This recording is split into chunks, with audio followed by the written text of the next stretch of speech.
Hi y'all, it's Charlene from WhatTheTuckers, and today we're going to be making our own ground beef, and let me show you how. It's sad when you can go and buy ground beef cheaper, a roast cheaper than you can ground beef these days.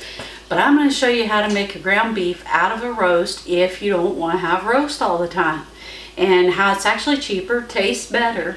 And so let's get down here to the workstation and get started.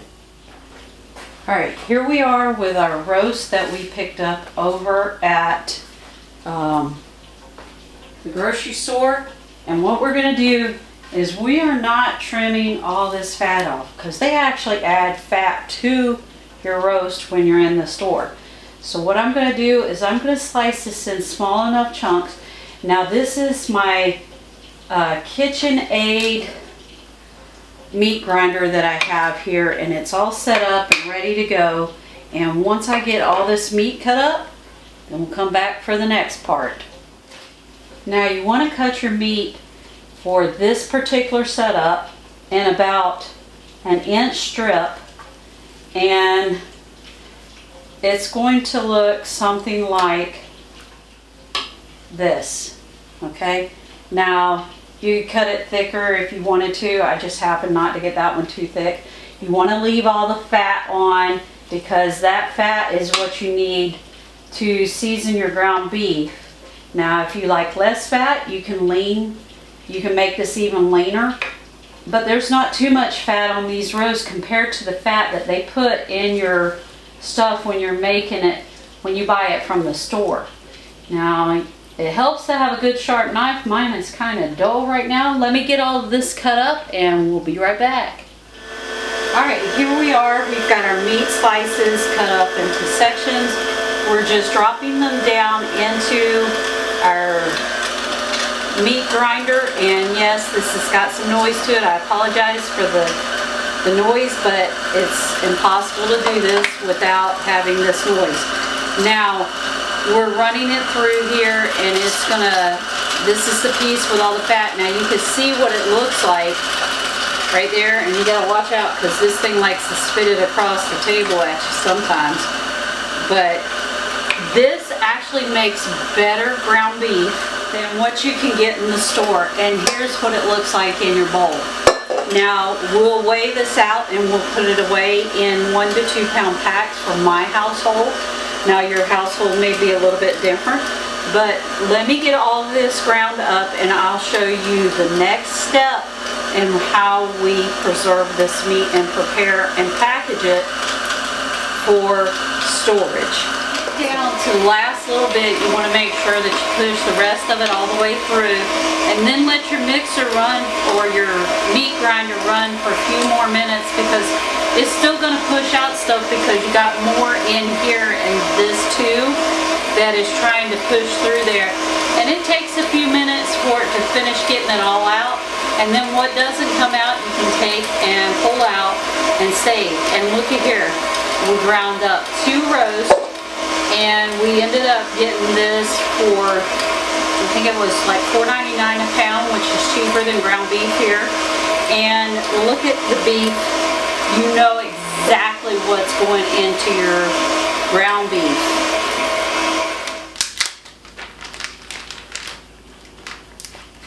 And there you go. Now normally I would put these in vacuum seal bags if I was doing a whole bunch of it, but because I am going to be using these right away, this is all I'm doing. Because we use a lot of ground beef, or a lot of ground chicken, or canned chicken, or different things like that.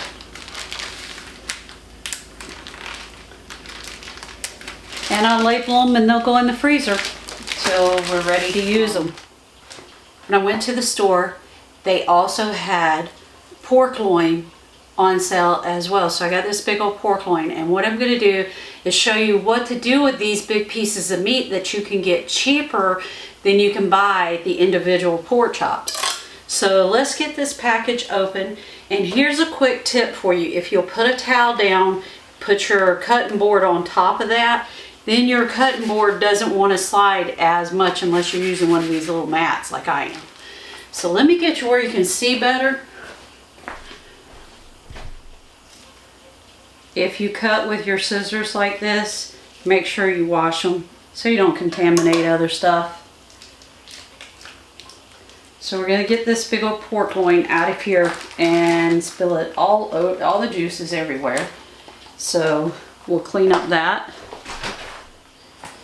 All right, now we've got our mess cleaned up. So here's what we're gonna do. We're gonna get us a plate out to put this, or something to put this on, so that we can store it, put something on it so that we can put it up and package it.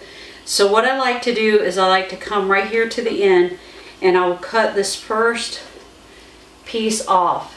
Now this first piece, you're going to set it aside, and it really helps if you get a good sharp knife or sharpen your knife. Set this one aside because we're going to make cube pork out of that. And then from here you cut about a 1-inch thick piece, and this makes a beautiful, beautiful pork chop to butterfly. And it doesn't matter whether you're doing pork or beef or something else. And so there it is, about 3/4 of an inch to 1 inch thick, and we'll set that to the side, and we'll cut the rest of them up just like that. Now I grew up on a farm, and on the farm we used to process our own meat and everything. We had to butcher the pigs, butcher the cows and the chickens and everything else, and we had to break it up from the whole pig down to sections like this. Now where this section of meat comes from is it comes from the back of the pig upright, and if I'm not telling you exactly right, I apologize, but where it comes from is like in his back, right up here in this area. This is the loin.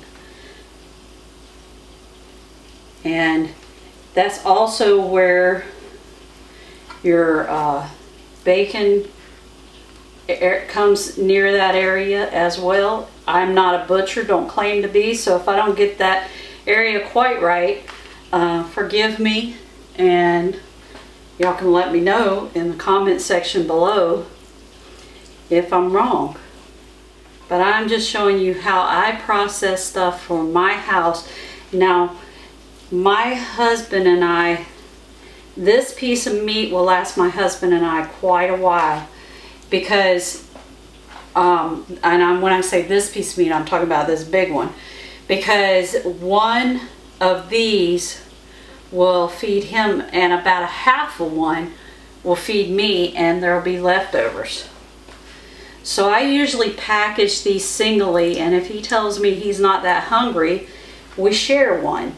And if he tells me he's starving, then I take out a whole one for him and a whole one for me, and then he takes the other part of it for lunch the next day.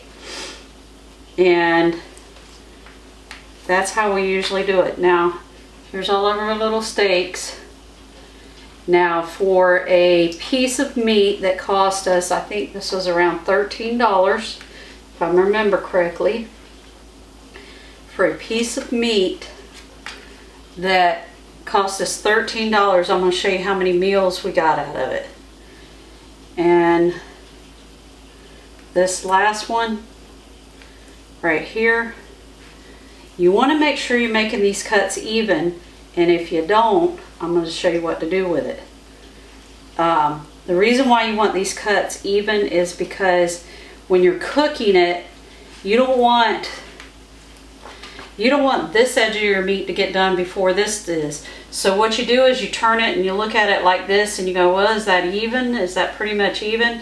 And if it's not, and because when you get down here to the last couple of pieces, and remember that piece we had from the front, here's what I like to do with this. I'll either cut it in strips like this for stir fry, which is what I'm doing this time, and I will clean the fat off of this for the stir fry and set that to the side. If I'm making pork chops, I don't clean the fat off.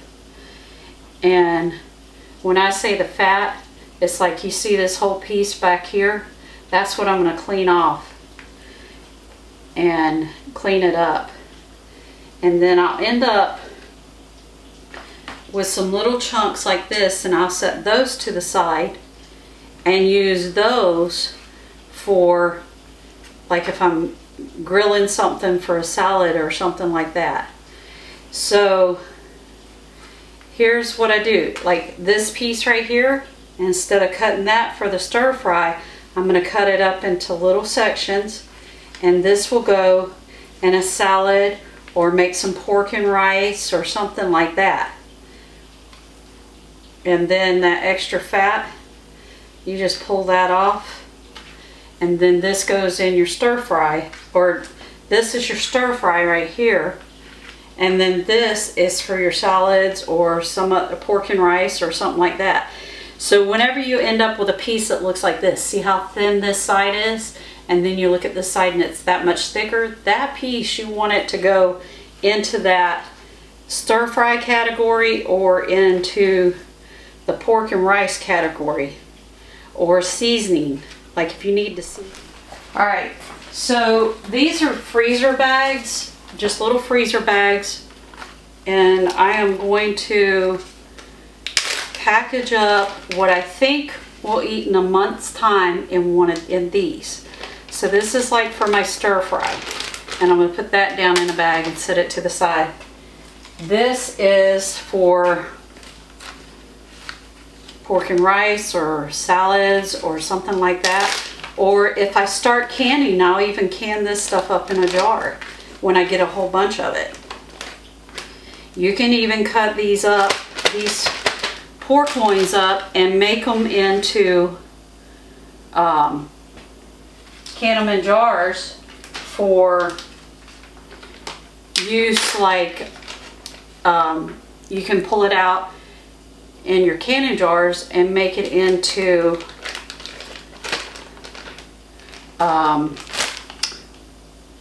barbecue. And I'll show you how to do that in one of our videos. So let me get the rest of this bagged up and put away. Alright, we're back and we've got all of this packaged up. We've got a package of chopped pork that we can use in pork and rice or something like that. Then we have our stir fry that we can add to salads or whatever stir fry meal we want to make. And then we have 4 packs of single pork chops, and we have 3 packs of double pork chops. So this is considered to be 3 meals here plus 4 more meals here. That's a total of 7, 8, and 9 for 2 people. Now if you've got a bigger family, you would pull out more, but it's still cheaper than buying it already processed and cut up. I used to have a family, a house full of girls, and I have grandsons that eat like grown men, and trust me, when you got kids, they're going to eat more, so you need to go the cheaper route, and this is the cheapest route that I know how to go and still be eating like a king. So if you guys like this video, like and subscribe, give us that big thumbs up, and share our video and help us get on YouTube even more and be seen even more. And we'll see you in the next episode of What the Tuckers. Thank you guys so much for joining us. We hope to see you real soon. Give us those 2 thumbs up, hit that notification bell, and subscribe to the channel. And we'll see you real soon here at What the Tuckers.